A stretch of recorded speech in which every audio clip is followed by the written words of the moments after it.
Bonjour à tous et bienvenue dans ce nouvel épisode de notre série tuto Apprendre à créer une app de gestion de tâches avec Bubble.io.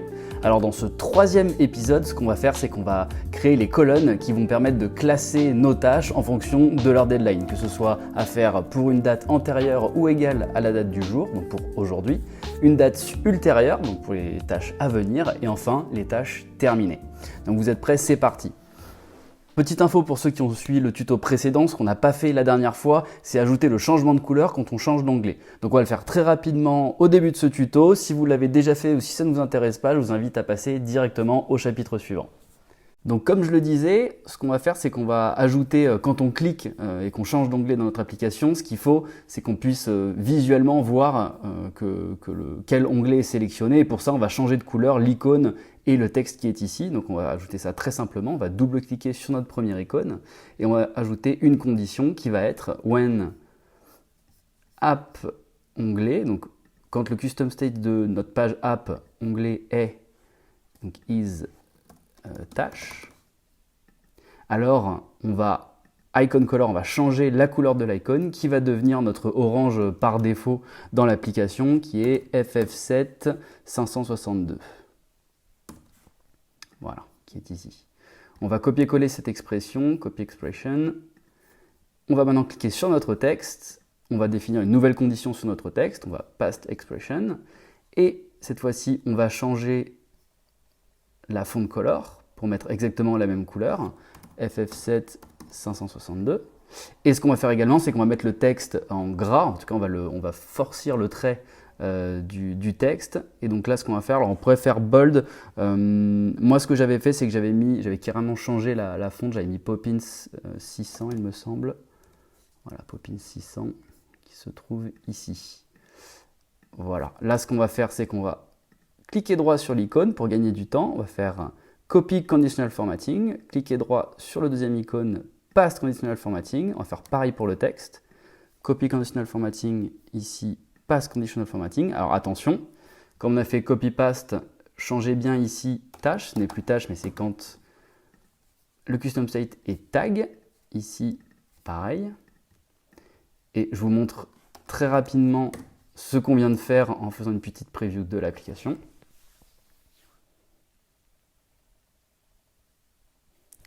Vous voyez que maintenant, quand l'onglet Mes tâches est sélectionné, eh bien ça s'affiche bien orange. Et si on clique sur Mes tags, eh bien Mes tags s'affiche et l'onglet Mes tags se met en couleur orange pour signifier à l'utilisateur qu'il a changé d'onglet. Donc maintenant, on va attaquer ce pourquoi vous êtes venu sur ce tuto. Ça va être l'ajout des repeating groups qui vont être dans les colonnes et qui vont nous permettre de trier nos tâches. Donc on va le faire tout de suite. On va cliquer sur Repeating Group. On va le mettre sur notre première colonne. Et alors là, on va double-cliquer. Repeating Group, on va mettre Repeating Group tâches aujourd'hui. Type of Content, eh ben, ça va être des tâches. Data Source, on y reviendra juste après. Déjà, on va juste paramétrer notre Repeating Group. Donc Row, on va en mettre 6. Ce serait pas mal. On va l'agrandir. On va le mettre à, je sais pas, hop, 800, 765, ouais, c'est bien. On va mettre comme ça. On va, quoique, on peut peut-être même agrandir ça. Ouais. On va en mettre 5, c'est pas grave. On va mettre 5 rows, voilà, très bien, 5 rows. On double-clique, on clique droit, pardon, sur le repeating group. On va faire center horizontally pour qu'il soit bien centré par rapport à notre colonne. Et maintenant, ce qu'on va paramétrer, eh bien, c'est le type de tâche que ce repeating group va afficher. Donc rappelez-vous, ce qu'on a dit, c'est que ce repeating group est censé afficher uniquement les tâches qui ont une deadline inférieure ou égale à la date du jour. Parce que bien sûr, ce qu'il faut faire pour aujourd'hui, si vous n'avez pas fait les tâches d'hier, il va falloir les rattraper aujourd'hui. Donc ce qu'on va faire, c'est qu'on va faire Data Source. On va cliquer ici et on va lui dire Do a search for. On va lancer une recherche, une boucle for pour ceux qui savent programmer. Donc Do a search for. Qu'est-ce qu'on va chercher? Eh bien, des tâches. Et là, on va ajouter par contre des contraintes d'affichage. Donc, add a new constraint. Et là, on va mettre deadline inférieur ou égal, ce signe-là, à. Et là, Bubble est très bien fait puisqu'il nous propose directement une formule qui est ici, current date time. Par contre, attention, il faut qu'on ajoute autre chose, puisque là, on lui a simplement dit, tu nous affiches toutes les tâches qui ont une deadline inférieure ou égale à la date du jour. Mais imaginons que la tâche soit terminée. On ne veut pas qu'il nous affiche dans la colonne aujourd'hui les tâches terminées, puisqu'elles vont s'afficher dans la troisième colonne. Donc on va rajouter une contrainte qui va être terminé égale, et rappelez-vous, terminé, ce n'est qu'un choix binaire, oui ou non, et ça va être no. Terminé, no. Parfait. Alors ce qu'on va faire tout de suite, c'est qu'on va ajouter dès maintenant hop, je vais l'agrandir un petit peu. On va ajouter dès maintenant des tâches, enfin en tout cas l'affichage des tâches, comme ça on n'aura plus qu'à copier-coller dans les autres colonnes. Donc on va prendre un groupe ici, on va l'ajouter, dans notre repeating group, qui se trouve ici. Alors je vais le diminuer. Hop. On l'ajoute dans notre repeating group. Et maintenant, on va paramétrer la petite carte, comme vous avez vu tout à l'heure. Alors pour l'instant, je laisse les séparateurs sur le repeating group. On les enlèvera à la fin, ça permet de bien pouvoir le positionner, en tout cas visuellement. Donc ce qu'on va faire, c'est qu'on va tout de suite remove le style du groupe. On va lui mettre un background en blanc. Voilà. Moi, j'aime bien des petites cartes arrondies, donc on va mettre une roundness à 20. Voilà, très bien. On va l'agrandir un peu. Alors moi, je m'étais noté combien avaient fait les 290. Ouais. Est-ce que ça va être assez gros? Ouais, c'est un poil gros. Oh, quoique. On va le center horizontally. Ouais, très bien. J'avais mis 145, ça risque d'être un peu gros. Si je fais 135, oh, quoique. On va mettre 145. Ouais, voilà, ça rentre. Donc on va mettre center horizontally et center vertically. Faites toujours ça, en fait, ça permet de s'assurer que l'élément est bien centré au sein du groupe, en tout cas au sein de l'autre élément dans lequel vous l'avez mis. Donc là, c'est bien, on voit que nos tâches vont s'afficher comme ça. Ce qu'on va faire, c'est qu'on va ajouter du texte pour que le titre de la tâche s'affiche dans la carte. Donc on va copier-coller celui-là peut-être. Non, on va en prendre un autre. On va le mettre ici. Hop, on l'étire. Là, on va mettre une dynamic data puisqu'on veut que ce soit le titre de la tâche de la current cell, donc de la cellule qui est ici, de la première cellule qui s'affiche. Alors ce qu'on n'a pas fait par contre, on va recliquer sur notre carte, c'est type of content ici, on va mettre tâche.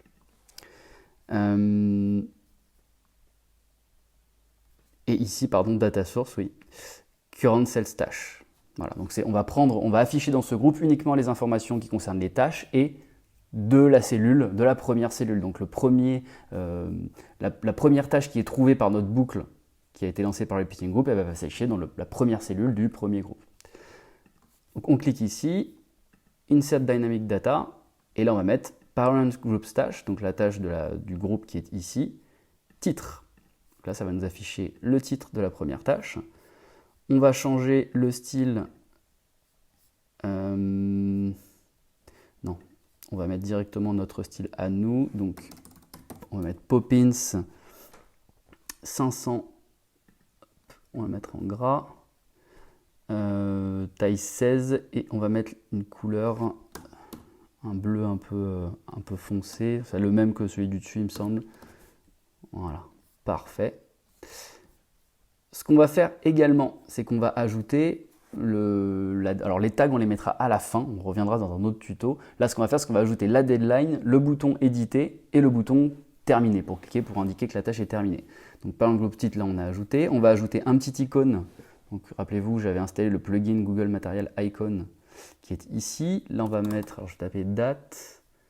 Est-ce qu'il m'affiche quelque chose en date? Ou alors time peut-être? Ah voilà, time. Time, c'est très bien. On va mettre notre orange par défaut qui est FF7 562. Voilà. On va lui donner une taille de 20 par 20, ça sera parfait. Voilà. On va l'aligner avec notre titre ici. Peut-être même le titre, on va le décaler par là. Hop, parfait. Là, on va copier-coller ça. On va le mettre ici. Alors là, c'est très gros, mais on va le réduire. Hop, déjà, on va le réduire comme ça. Ici, ça ne va plus être Parents Group Tâche titre, mais ça va être Parent Group Tâche deadline. Là, ce qu'on va faire, c'est qu'on va cliquer sur More.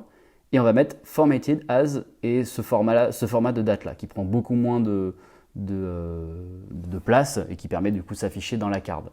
Alors on pourrait faire un custom ici et mettre, alors voilà, on peut par exemple le mettre comme ça et on pourrait faire genre day pour une date en français. Hop. Il me semble que c'est comme ça, on va vérifier si c'est bien comme ça, mais il me semble que ça s'affiche de cette manière là. Et la deadline, j'avais mis quoi? Donc c'est Poppins Regular. Ici, on va le mettre en 13. Hop. On va pas le mettre en gras, quoique si. Et on va lui mettre une couleur, le même gris, un gris très très léger. Ouais. 51, 5A. Voilà, c'est un gris très très léger. Alors ce qu'on va faire, c'est qu'on va le center vertically, celui-là, pour qu'il s'aligne bien avec l'icône. Hop, voilà, là il est centered. On va réduire ça parce que ça sert à rien, ça s'affichera jamais autant. Et maintenant, il ne nous reste plus qu'à ajouter, alors je vais réduire ça, voilà. Il ne nous reste plus qu'à ajouter deux icônes, un icône pour le bouton éditer qu'on verra un peu plus tard, et un icône pour le bouton terminer. Donc on retourne dans Google Material Icons, on fait ça, on lui donne une taille de 20. L'icône, si je mets check, est-ce qu'il me l'affiche? Oui, il est ici, l'icône check. Et le bleu, alors le bleu, je me le suis noté également, c'est AED5FF. Parfait. Voilà. Donc, cette icône, il est ici. Alors on pourra peut-être le... Ouais, même on va l'agrandir un peu parce que là, il est vraiment très petit. On va le mettre 25 par 25. Voilà, super. 25 par 25. On n'y touche pas. Par contre, ce qu'on va faire, Material Icon, on va mettre Material Icon terminé pour la tâche. Et ce qu'on va faire tout de suite, c'est qu'on va cliquer droit sur notre icône et qu'on va mettre Group Element in a Group. Rappelez-vous, je vous l'ai déjà dit, quand on fait une preview, quand on lance une application Bubble et qu'on ne met pas un icône dans un groupe, en fait, le navigateur ne détecte pas que c'est un élément cliquable. Et donc, on peut cliquer dessus, mais il ne nous affiche pas la petite main, vous savez, sur la souris. Alors, c'est un détail, mais ça permet cette petite main à l'utilisateur de savoir qu'il peut cliquer dessus. Donc, bonne pratique à avoir. Vous cliquez droit sur un icône, vous faites Group Element in a Group, et vous agrandissez un tout petit peu le groupe. Voilà. Comme ça, l'icône est dans le groupe et la personne qui va passer sur ce groupe-là, donc en fait sur l'icône, va avoir sa petite main qui va s'afficher.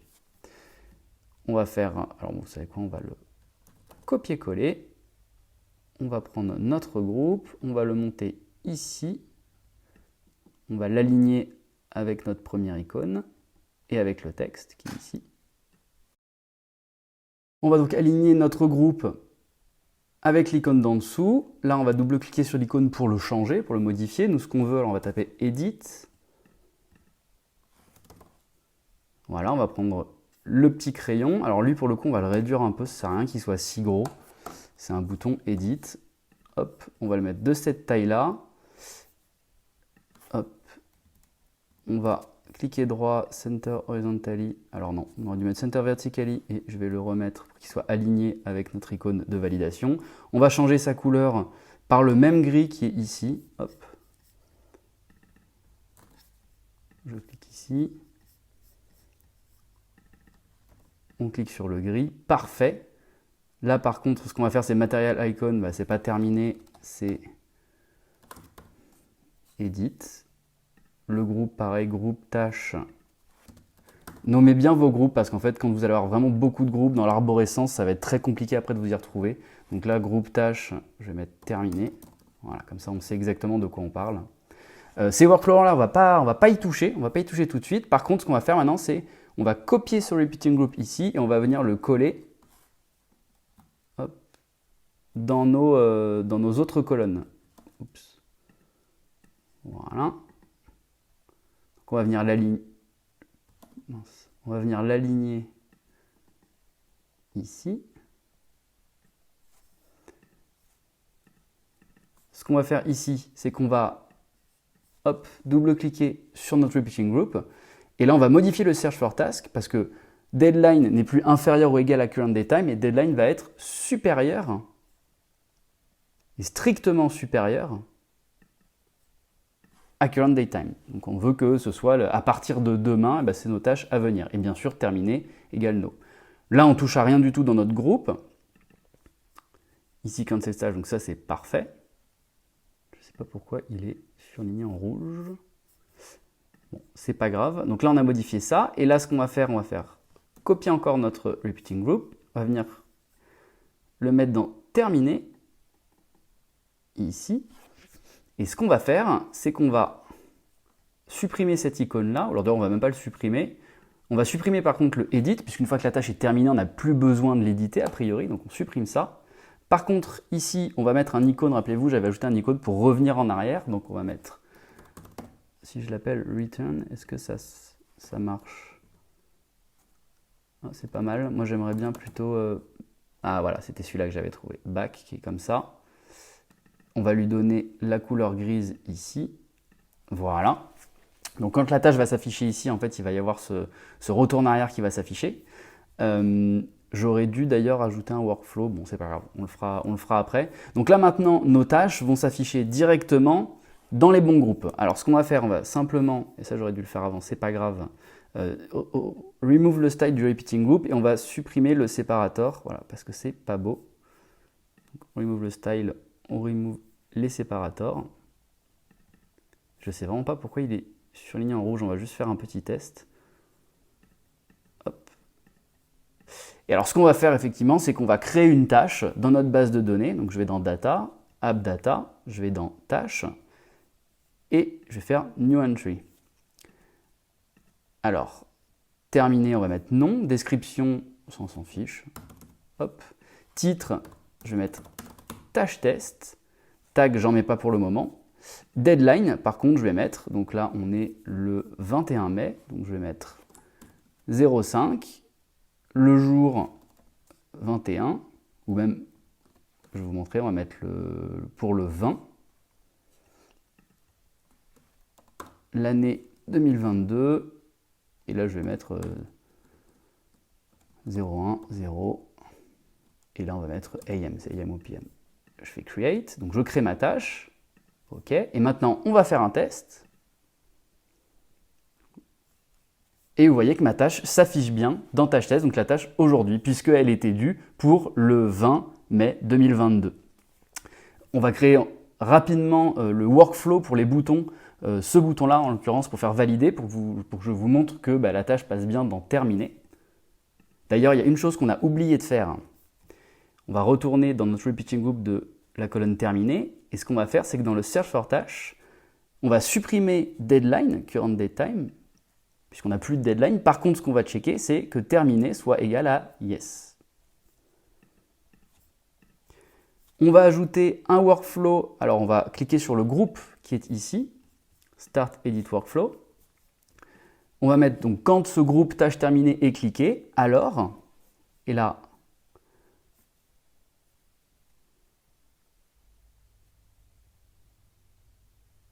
on va mettre data, donc make change to thing to change parent de groupe tâche. Là, maintenant, on va changer un fil qui va être terminé égal yes. On va faire pareil pour ce bouton-là. Start Edit Workflow. Click here to add an action, data make change to thing, parent de groupe tâche. Terminé égale yes. Et maintenant, si je retourne dans mon application, je mets à jour. Vous voyez que si je clique sur ce bouton, vous voyez la petite main dont je vous parlais tout à l'heure, si je clique sur ce bouton, la tâche passe bien en terminé.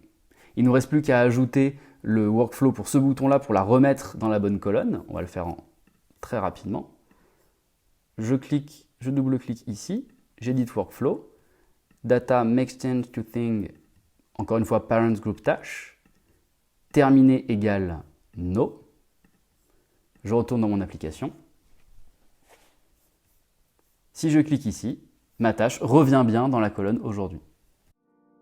Voilà, j'espère vraiment que ce tuto vous a plu, j'espère que je ne suis pas allé trop vite. Si vous avez des questions, mettez-les en commentaire. Surtout, abonnez-vous, mettez un like, ajoutez la cloche, pardon. Enfin, en tout cas, aidez-moi à me faire connaître de l'algorithme de YouTube.